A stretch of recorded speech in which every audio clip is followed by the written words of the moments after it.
अमावस की रात जिसने ना देखी वो पूनम की उजियाला क्या जाने।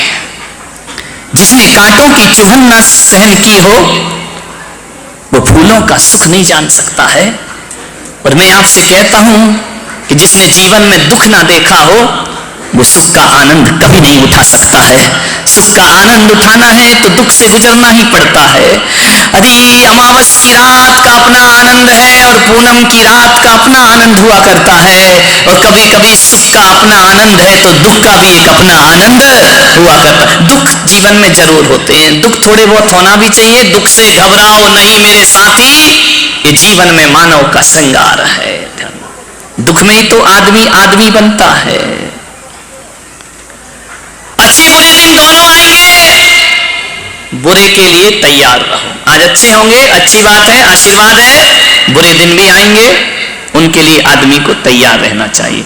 सब दिन होत ना एक समान। एक गृहस्थ के जीवन में कितने दुख आते हैं। जवान बेटे की मौत हो जाती है, पिता के कंधों पर अर्थी जाती है उसकी। कितना बड़ा दुख है ये। व्यापार फेल हो जाता है, आदमी ऊंचाइयों की सफलता तक पहुंचता है और बीच में ही हार जाता है, लौट आता है। कभी कभी बनते हुए काम बिगड़ जाते। आदमी की जिंदगी में सब चलता है। मान्यवर ज्ञान गंगा महोत्सव का समापन दिवस है और मैंने पहले ही दिन कहा था कि ज्ञान की गंगा वो गंगा है जब निकलती है तो पतली लकीर से निकलती है, लेकिन जब कलकत्ते में पहुंचती है तो गंगा सागर में परिवर्तित हो जाया करती है। और आज यह ज्ञान की गंगा गंगा सागर का रूप ले रही। कितने लोगों की उपस्थिति है कि गंगा सागर बन गई है। शुरुआत पतले से लकीर से होती है, समापन सागर से हुआ करता है। हजार दुख है आदमी के जीवन में, सफलता मिलती है, समृद्धि मिलती है तो आदमी कहता है खुशकिस्मत आदमी है। असफल हो जाए, समृद्धि ना रहे, विफल हो जाए, कहते हैं वो बदकिस्मत आदमी है।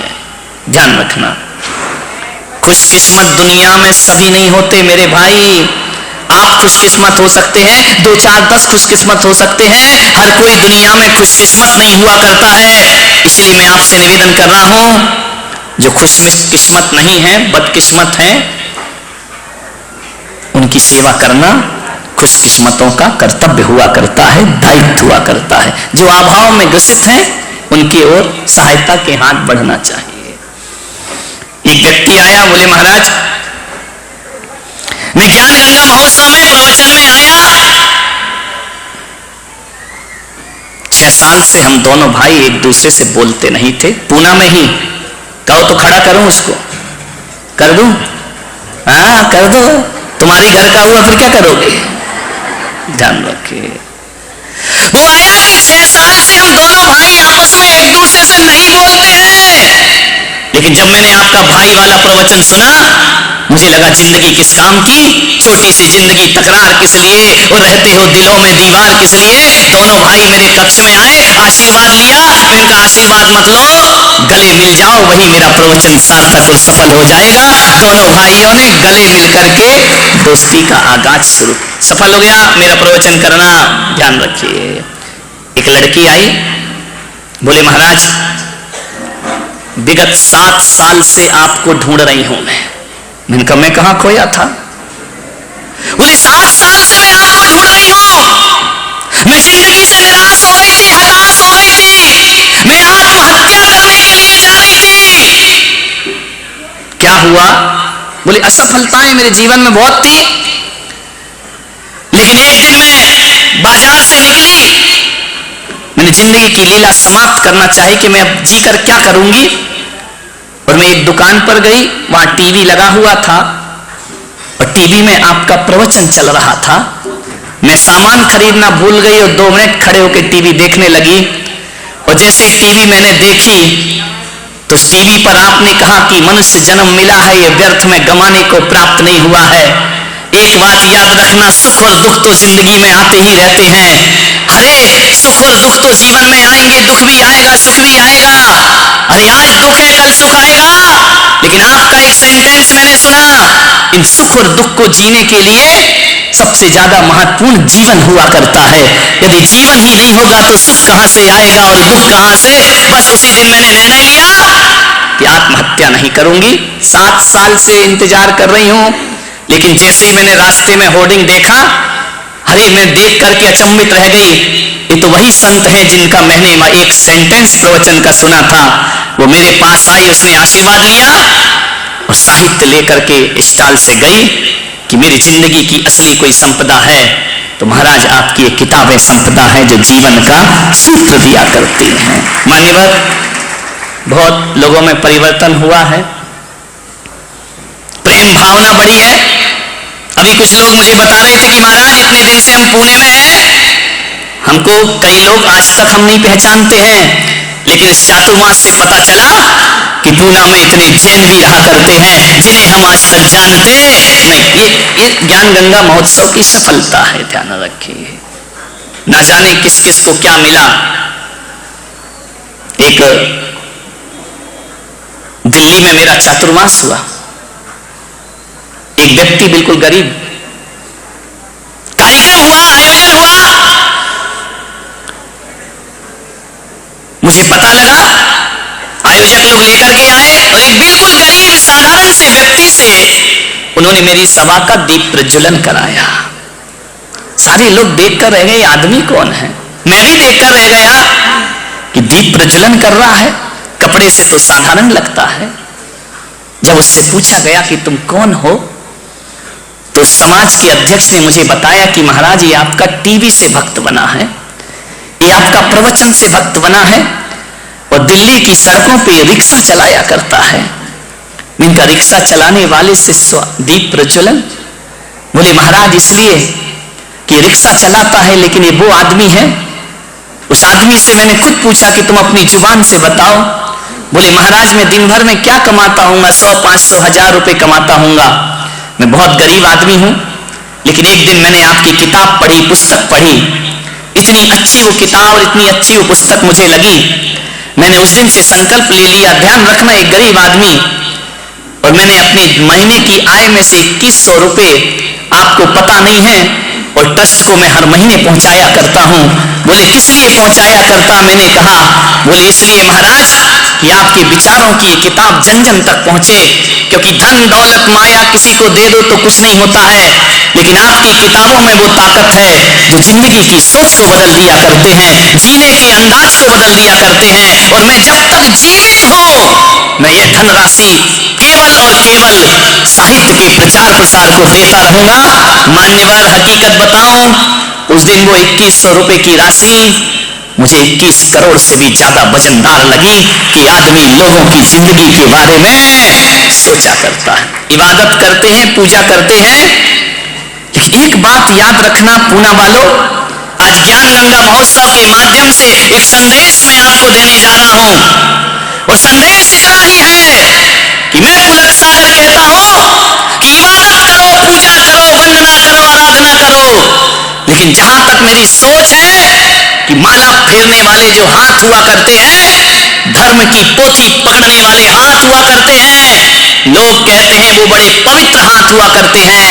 मैं पुलक सागर कहता हूं यदि माला फेरने वाले हाथ पवित्र हैं तो मदद करने वाले हाथ उससे भी ज्यादा पवित्र हुआ करते हैं। सेवा करने वाले हाथ माला से ज्यादा पवित्र हुआ करते। मदद करो, लोगों की सहायता करो, मान्यवर, उससे ज्यादा पवित्र होते हैं। जो हाथ लोगों की मदद करते हैं ना, वो हाथ आदमी के हाथ नहीं होते। अभी बताया गया ना, सेठ रसिकलाल मदद के लिए सदा खड़े रहते थे। आप क्या सोचते हो कि कोई रसिकलाल धारीवाल के हाथ थे? वो भगवान जब लोगों पे कृपा करता है ना, तो सीधे हाथ उसके जमीन पर नहीं आते, वो इन जैसे लोगों को अपना हाथ बनाकर जगत की सेवा करवाया करते हैं। संसार की सेवा वो ईश्वर के हाथ होते हैं। जो किसी के जख्मों पे मलहम लगाते वो ईश्वर के हाथ होते हैं। जो किसी के सहारे के लिए आगे बढ़ जाए वो भगवान के हाथ। इंसान के बस में काम नहीं है। ये तो कोई देवता जैसा पुरुष ही मानव सेवा का काम इस जगत में कर सकता है, ध्यान रखना। मान्य मनुष्य स्वयं एक मंदिर है। एक बात स्मरण में रखना, मनुष्य स्वयं एक मंदिर है और ये धरती तीर्थ स्थान है।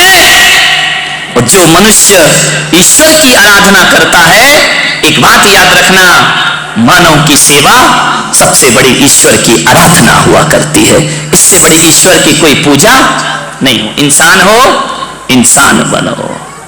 इंसान इंसान की काम में आएगा तो क्या करोगे आप? अश्क में भीगी हुई मुस्कान का हम क्या करेंगे? छल फरेबों में मिले सम्मान का हम क्या करेंगे? काम जो इंसान के इंसान ही ना आ सका, तो फिर पूजते मंदिरों में भगवान का हम क्या करेंगे? इंसान के का ईश्वर ने भी तो यही किया है ना। ईश्वर का जब जब अवतार हुआ है, नारायण का अवतार हुआ है, तीर्थंकरों का अवतार हुआ है, इन्होंने क्या किया है? जगत की सेवा, जगत का कल्याण, जगत का भला किया है। ये ईश्वर की सबसे बड़ी आज्ञा और आराधना हुआ करती है। मैं आज इस मंच से उन लोगों को बड़े सम्मान के साथ याद करता हूं। रोटरी क्लब मानव सेवा के लिए बहुत कुछ काम किया करता है। महावीर इंटरनेशनल मानव सेवा के कार्य कर रहे हैं, ध्यान रखें। जी तो मानव सेवा का कार्य कर रहा है और मेरे भी निर्देशन में पुलक मंच परिवार मानव सेवा के लिए पूरा जीवन समर्पित करके जी रहा है, ध्यान रखें।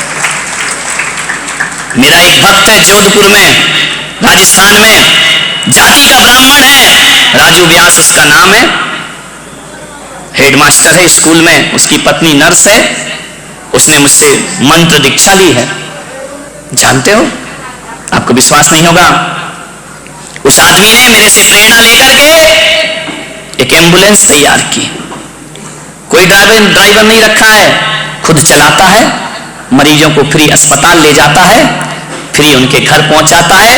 और ऐसा ही नहीं कि केवल अस्पताल ले जाना, जितनी बार अस्पताल में डॉक्टर बुलाता है, वो वात्सल्य धारा के नाम से वह एम्बुलेंस लेकर के उनकी सेवा करता है।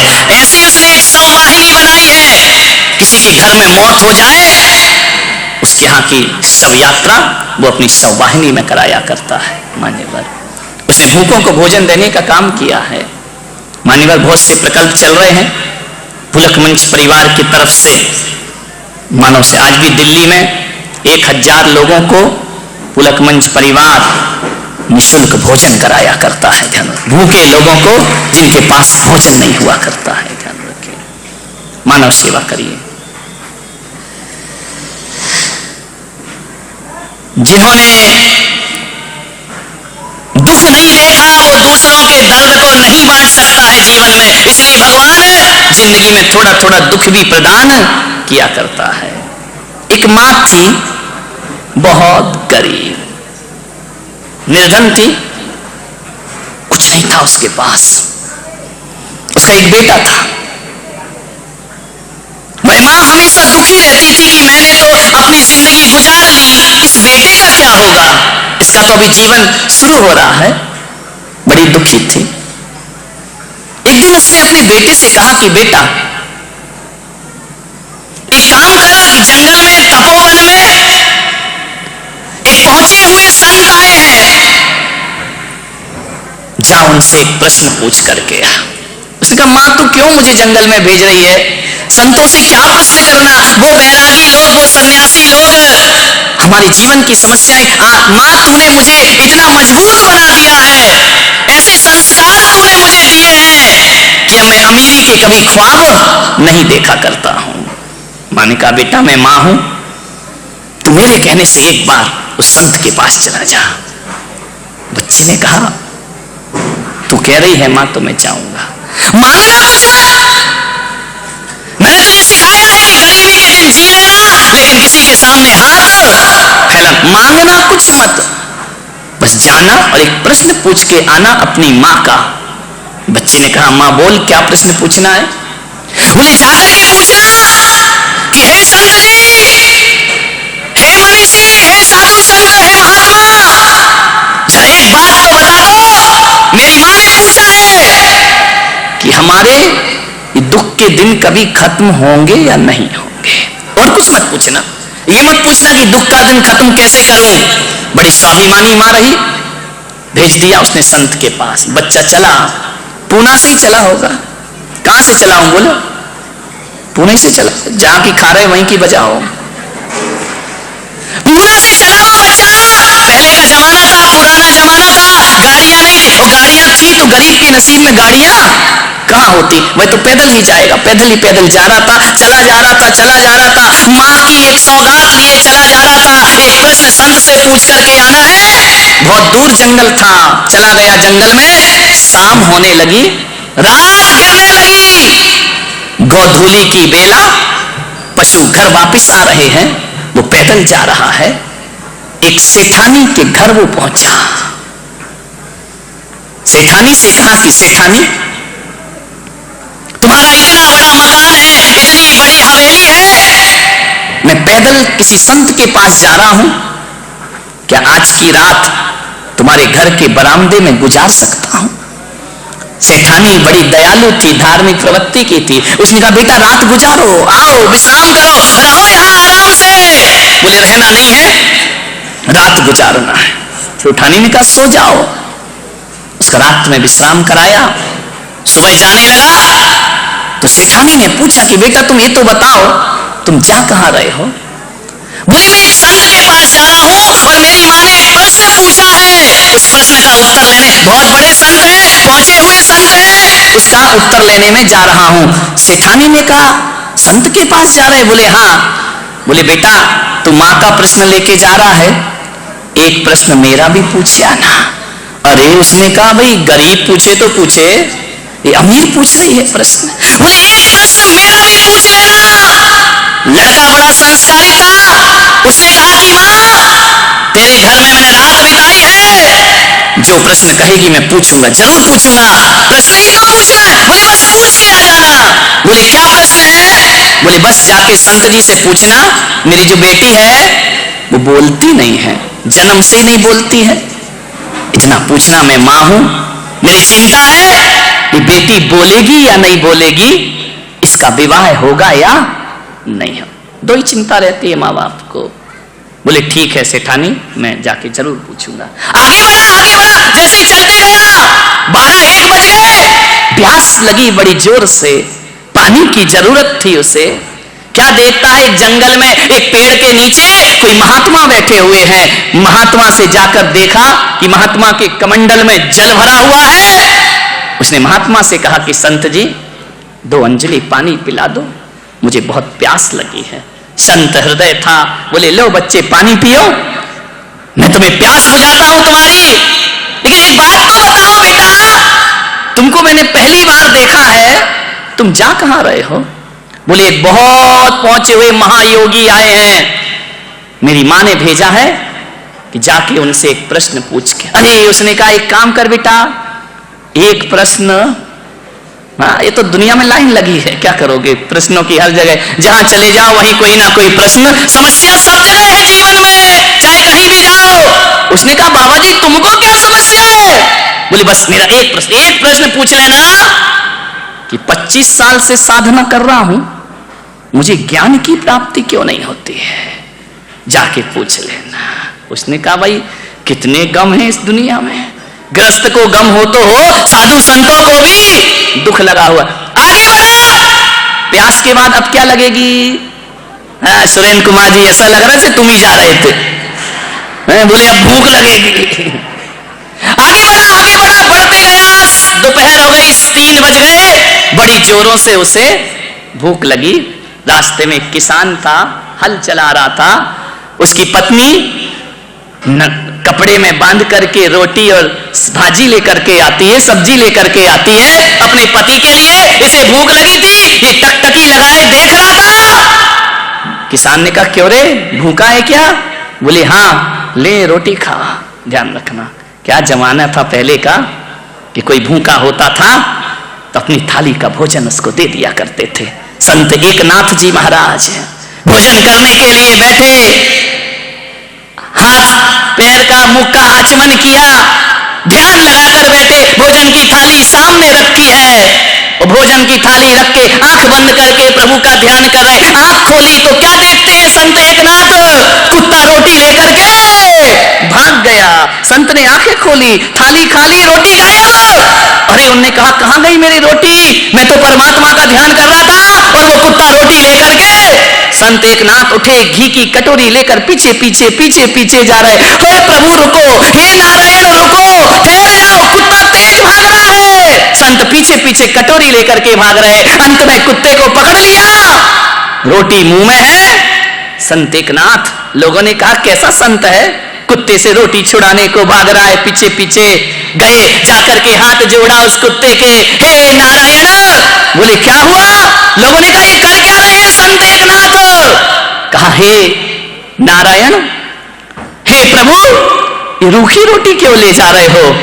घी तो छोड़ गए हो, ये घी की कटोरी लो, लाओ तुम्हारी रोटी में घी लगा देता हूं, घी लगी रोटियां खाइए। अरे लोगों ने कहा संत जी क्या कर रहे हैं आप, कुत्ते को घी लगा रहे हैं? मालूम है हमारे देश की संस्कृति, सभ्यता और मनीषी कहती है, संत के मुंह से निकला, बारे प्रभु क्या ओढ़नी उड़ाई मुझे इंसान की, तुमने शकल बना ली स्वान की। हम तो वो लोग हैं जो जानवरों में भी भगवान के दर्शन किया। संत एकनाथ रोटी छीनने नहीं भागे, संत एकनाथ भागे कि घी लगी रोटी खाओ, तुम्हारा जीवन का आनंद आ जाएगा। तुमको ध्यान रखिए। मान्य